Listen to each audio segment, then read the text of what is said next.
YouTube, what the crap's going on? Welcome back to Total War Rome 2. I apologize, I do not have any campaign for you today.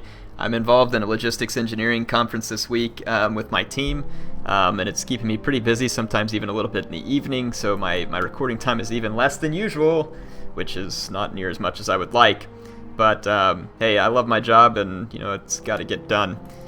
Awesome having the conference because we get to have all the people who work all over the U.S. on our team come into one spot, so it's good to see them. Played some volleyball tonight, got covered in sand. I guess we went 2 out of 3 on our team, so it wasn't bad. Decent night. Anyway, got you a fun multiplayer battle here, another 2v2 on Rome 2. You guys seem to like these. I like them. They're fun to play. This one was all kind of like, well, I mean, the Romans were probably more on the line of a power faction, but the rest of us kind of picked some nice kind of mid-tier factions. Seleucids and Massilia are probably less useful than Pontus. I think Pontus is a pretty good faction, actually, if used properly. They can be a pretty tough one, just because of the Eastern Slingers, Archers. I'm not a big fan of the Pikemen for Pontus. I mean, the Levy Pikemen can sometimes be helpful, and the higher fun. This is a 15,000 funds game, so you're going to see a lot of different units. So all in all, I think I've got 7 Massilian hoplites.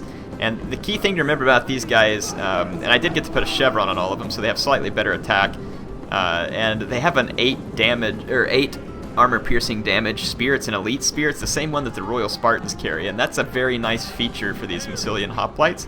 And whenever you put them into hoplite phalanx, they get a bonus versus infantry. It's kind of a ninja bonus, and it's +5, which means that these guys effectively have 13 armor-piercing damage versus infantry, which is essentially an axe. So these guys are pretty decent in melee against other infantry units, even against pretty good sword units. I can't remember. They do not have expert charge defense, which is unfortunate. For as much as this unit cost, it does get the elite spear, which is very nice, but it's too bad it doesn't have expert charge defense. It does encourage other troops, which is helpful.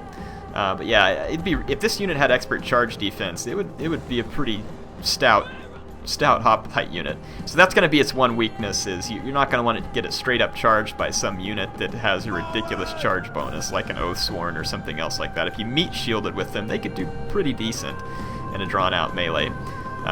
So anyway, I've got 3 of these mercenary Gallic hunters, which are hidden right now, so my opponent can't see them.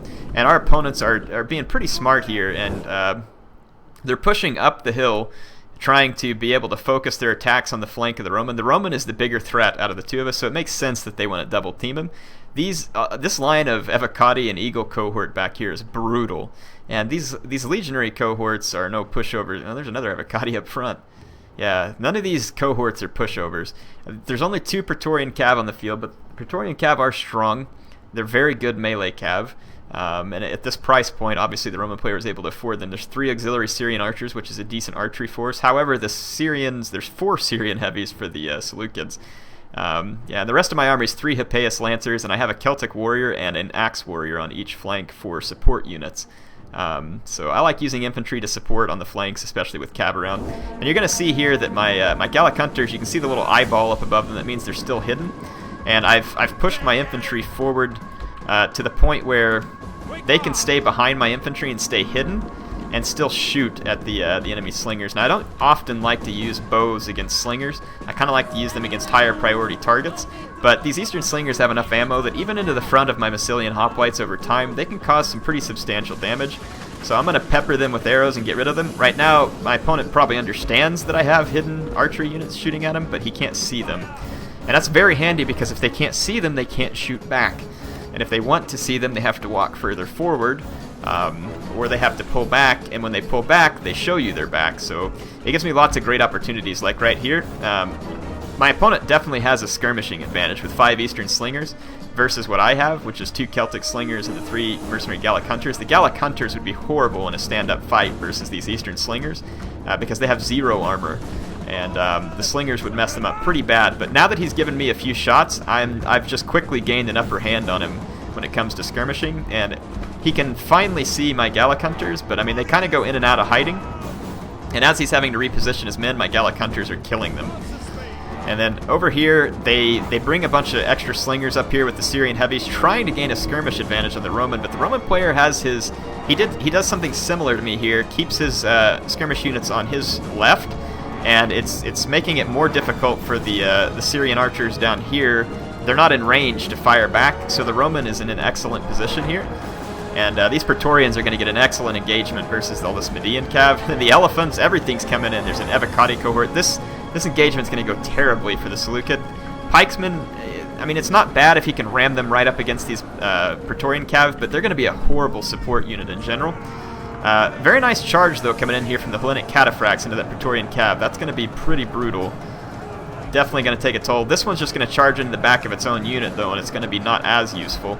And if the Roman just activates this infantry unit, though, this is going to screw up the cataphracts pretty badly. Over here, I'm just gaining a skirmish advantage and taking my time with Pontus, and I'm even already targeting some of his bronze shield pikemen. I've already ripped up this unit pretty good.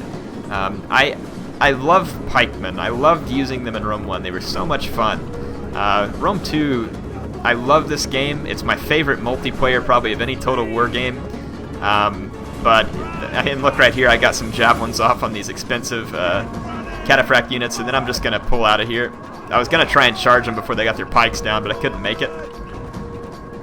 So yeah, this fight out here, the Seleucid player loses a ton of Median cav. Well, I say that. He's going to... never mind. He gets out of this okay-ish. And the Roman's losing his Praetorian cav. So, and the elephants have gone berserk here with almost no kills. So, you know what? This engagement actually ended up going better for the Seleucids than I remember. Cappadocian cav, everything in here, but as they pull out, they're going to take losses to all this Roman heavy infantry, and all of this cavalry. The only way it can kill this Roman heavy infantry is with repeated rear charges, and without all of this infantry up here to support, I mean, the Royal Peltist and other units are kind of just sitting back, and they're actually throwing their javelins at these legionary cohorts, which is probably not the best target. They're wasting... They don't have the offense up here to help take out the Roman. If they came up here and helped fix all the Roman units so that their cav could come in for rear charges, it might work, but the Roman's just sitting here holding all these units in reserve, and it is going to be a very long and painful grind-out fight for the Seleucids. I actually got kind of into the flank of their pikemen over here, and I've actually killed a pretty fair number of them with my axe warriors. Nothing great, but they're there. This Royal Peltist was out in front of its line, got left there by my opponent, and I gave it a quick charge from my Hippeus Lancers. Didn't kill a ton of guys, but it definitely did some serious HP damage, and I didn't lose any Lancers in the process, so it's totally worth it. You take a lot less losses pulling out in the proper direction on Rome 2 than you do in Attila. I like that mechanic better in Rome 2. Again, I love the shock cav charges in Attila. Melee cav is way too effective in Attila, but then some would argue that it's not near good enough in Rome 2, but I actually kind of like I said, I like the state of cavalry in Rome 2. The only thing I would disagree with is so many javelins on the extremely cheap units, and all infantry javelins have a bonus versus cavalry, which again, I don't agree with that either. If they removed the bonus versus cavalry on infantry javelins and took the javelins off of some of the cheaper infantry units, and then maybe those cheap spear units like the Levy Freeman, to make them still useful, you could just boost their bonus versus cavalry to be something like the late Libyan hoplites that have like plus 30. Look at my Gallic Hunters ruining this Royal Peltist. You don't want Royal Peltist anywhere near skirmishers. They don't have a very good block chance, and I just wrecked a very important unit there. So these Gallic Hunters here paying dividends for me. They've wrecked a lot of pikemen, they've wrecked skirmishers, they've done all kinds of work, and this big slog out fight over here, this is going to be terrible. All this heavy Roman infantry with high armor, high morale, all that other stuff, it's just going to slowly cut its way through all the Seleucid forces over here. So I mean, the Seleucid just doesn't have the offense to get things done here. These Royal Peltists are good, but in a stand-up fight versus Evocati, it is not a good match for the Royal Peltist. It is definitely, I mean, the Evocati are so much cheaper, and they have more armor and other stats like that. I mean, the Royal Peltists have better attack stats, which is great, and they have the javelins, which is great. But the Evocati is just kind of hard to match. Now over here I'm going to go Axe Warriors into the Pontic Swordsmen, and then Celtic Warriors into the Pontic Swordsmen. They have a slight... I'm fighting uphill, which is not great for my guys. And then the Pontic player is going to use Shield Wall on both units, which is intelligent, which means that his guys are going to last a lot longer in the fight, though they get destroyed on the charge by both my units. Pontic Swords don't have a good charge bonus. My Axe Warriors do have good armor piercing damage. And then in a cav fight over here, I get my Hippeus Lancers into an inactive unit of... I didn't get a charge here either. His Cappadocians get a clean charge. But I am going to get this cavalry unit and charge on into his, but there's a lot of cavalry pouring over to this flank, and I feel like this is an opportunity for me to play a big role here in the battle. The infantry fight is fine, I'm not worried about it. I'm in a hoplite phalanx over here, and this Royal Peltis, since it's in such a blocky formation, will actually struggle to defeat my Massilian hoplite. So in any case, yeah, my general, the hoplite unit, has come over here and just quickly mopped up this Cappadocian cav, very quickly mopped it up. And then I'm going to come over here and help support this fight. This is going to draw in more enemy cabs, so you can see more and more Pontic troops pouring into this fight. They really should not be blobbing into this fight. They're going to want to be a long ways away from my Massilian hoplites. Being in wedge formation with the cataphracts back here too is a big mistake for the Hellenic cataphract, or for the Seleucid player. You want those guys to be spread out so they can deliver a charge across more area. Going into the wedge is a huge mistake. Definitely not recommended. So you can see here that my general's racking up cavalry kills very quickly on very expensive cavalry. I'm going to lose my Hippeus Lancers, but by drawing all this cav into this fight, I can just chase it with my my hoplites. Now the one danger here is I haven't killed these Eastern Slingers, and I killed so much stuff with my skirmish units. These guys are still firing even. I'm firing at this pikeman. I have got, let's see, 33 kills there, 72 there, 61, 81, 76. I've got a lot of kills, but I'm out of ammo. So my skirmishers did a pretty good job at wrecking up certain units. So you can see here I'm just going to use my hoplites to fend off rear charges. There's a lot of enemy calves, so I'm going to have to peel another unit off. But because our opponents are using pikemen, they have no offensive capability whatsoever. So I can just leave reserves sitting here. I don't even have to consider engaging them. I can focus all my micro on one flank. Very nice rear charge though here by the Pontic Royal Cav. They're going to destroy that Axe Warrior, which was actually, it wasn't winning the fight, but it was doing well for the cost. Both my units there did well for the cost. And I'm going to chase off this cavalry. The bad thing is now is this infantry is free, but this cavalry fight is swinging easily into my favor because of the Massilian hoplites here. These cataphracts are going to, and again, the extra armor piercing on that spear now comes in very handy. So you can see these Hellenic cataphracts now dropping quickly. They used trample and they're very tired. And then look, just plowing more Pontic Royal Cav up against Massilian hoplites. My guys are just tanking this fight out with 67 kills now against high value cavalry. That is extremely good for me. Yeah, the Median Cav wedge is not a good idea either. Here, these Pontic sword units kind of hit my guys from an odd angle. I get my Massilian hoplites into hoplite wall, and now they're actually going to tank out a lot of damage from these. Yeah, you can see them starting to rack up kills quickly. That bonus versus infantry and the extra armor piercing damage, they're going to dish out some serious damage to these Pontic swordsmen. So this is why I did not bring thorax swords, because I find them to be, at this funds level, an inferior choice to the Massilian hoplite for the most part. Here, some Pontic swords aren't ready for it, so I'm going to give them a charge from a Massilian hoplites. I should have spread out a little more. And then this damaged Royal Peltist is going to take a charge. And then the Roman has got the, look at this, these Royal Peltists, poor guys are completely surrounded. Evocati and Legionaries, these guys are dead. So dead. Yeah, I bring some pikemen in to try and support the Royal Peltis, but again, pikemen can only be used in choke points, and defensively they're awful otherwise. Look at this. Massilian hoplite tanked out both of those sword units. Racked up 70 kills real quick. Now, my opponents keep going for my skirmishers, but they're out of ammo. It's a waste of time. This is a better choice, and the Pontic General is doing great. He's got 143 kills, and he's about to rack up a lot more. So an excellent charge by the Pontic Royal Cav. Great use of Pontic Royal Cav. This is where they're going to excel. They're going to kill a good number of my guys who are actually winning that fight decisively before that. So hit and run. Again, very nice move by the Pontic Royal Cav, but I'm giving chase to him, and I've got plenty of troops over here still. Yeah, these Royal Peltists, look at this. This has just been a straight fight between Massilian hoplites and Royal Peltists. My guys were in shield wall, or hoplite wall, and his Royal Peltist did not outflank me. I've even taken a rear charge here, I think, and my Massilian hoplites tank out the win versus the Royal Peltist. Not going to see that real often, but you will see it here. My general got popped by a lot of skirmishers, but the Roman legatus is now helping me to get rid of those skirmishers, which is great. And my general, I'm going to be able to keep him safe. The Pontic general is in a desperate bid to kill as many troops as he can, so I just have chase orders on him now so that he won't be able to be effective. He'll just be constantly chased by infantry, and it will keep him away from the fight long enough for this to finish. Roman player doing a great job here, bringing an eagle cohort in from behind, finishing off the Pontic swordsman. I would have lost that due to the rear charge, but now I have won it. And we should be able to start outflanking all these pike units now with my Massilian hoplites. The Seleucid cataphract general did not get many kills and is now gone.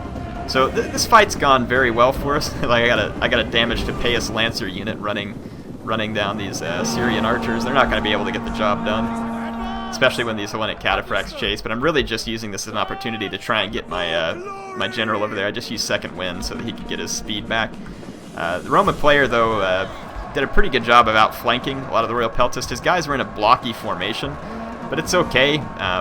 Since we were playing against the factions we were, being in that more blocky formation is not going to hurt. I got what I thought was a rear charge against these hoplites. They routed anyway. It wasn't actually a rear charge, but my guys got him anyway. So yeah, I think it was a fun battle. I think our opponent's biggest mistake there is bringing pikes, to be honest. If they would have focused more on just more swordsmen, and using their cavalry maybe a little better. Now, and I say that, the Pontic Royal Cav here did good. Definitely probably got enough kills to help justify their cost. But the rest of the Pontic troops, not so much. Now, if we look here, definitely going to be the infantry that tanks it out for the Romans, and that makes sense. That's what we expect from the Romans. Though the Legatus here got, the general and bodyguard got a lot of kills. Now, the Pontic player, let's take a look at more of his. Cappadocian Cav here, respectable. His slingers, though, only a few of them got decent numbers of kills in the end. Again, if you look at my guys over here, I mean, there's Royal Peltist kills in here, so that's very worthwhile. And then I killed pikemen and other slingers with these guys. I mean, Celtic slingers don't kill much. They're not real good. Eastern slingers are a little better.